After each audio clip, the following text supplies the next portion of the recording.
going to tell you how Spider-Man came into being. It's a true story, although sometimes it's hard even for me to believe it. But we had already done the Fantastic Four, and I think maybe the X-Men. I can't remember the order, but my publisher came to me and he said, Stan, I want you to come up with another superhero.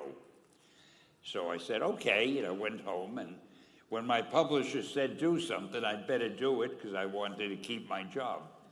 I thought, what can I come up with now? And the most important thing in a superhero at first is the superpower. Once you get that, everything else comes along. So I thought, what power will I give a new guy? And I saw a fly crawling on the wall.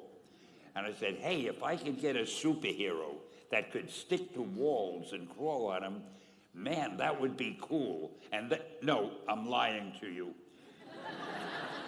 I don't think the word cool was in use then. I probably said it'll be groovy. I'll never lie to you. So I thought that was good. Now I needed a name. So I said, well, let's see, Fly Man, Mosquito Man. I got down to Spider-Man. Spider-Man. It just sounded dramatic. So, okay, I had my hero. I had his power, his name. And then I figured, just for fun, I'm going to give him personal problems. Because except for you people that your lives are perfect, but most other people have personal problems. And then I thought I'd make him a teenager, because there were no teenage superheroes that I knew of at the time. So armed with all that wonderful material, those great ideas, I ran into my publisher's office and I told him. This was my reaction, the reaction he gave me. Stan, that is the worst idea I have ever heard. First of all, and he started to give me because he's a very logical man, very intellectual. First of all, people hate spiders, so you can't call a hero Spider-Man. You want him to be a teenager? Teenagers can only be sidekicks. And you want him to have personal problems? Stan, don't you know what a superhero is? They don't have personal problems. Well, I left the office disappointed, but obviously a much wiser man. And I couldn't get Spider-Man out of my system. So we were about to kill a magazine. I think it was called Amazing Fantasy. It wasn't selling well, and we were sending the last issue to press. When you do the last issue of a magazine, nobody cares what you put in it because the book is dying.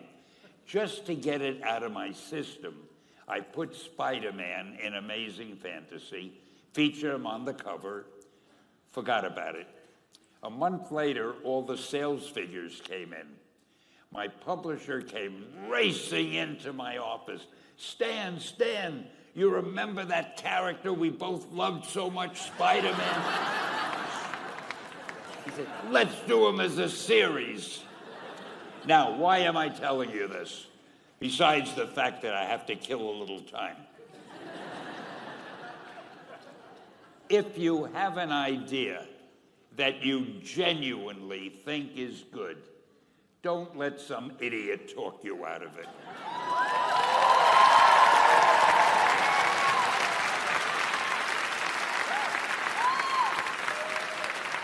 Now, that doesn't mean that every wild notion you come up with is going to be genius. But if there is something that you feel is good, something you want to do, something that means something to you, try to do it.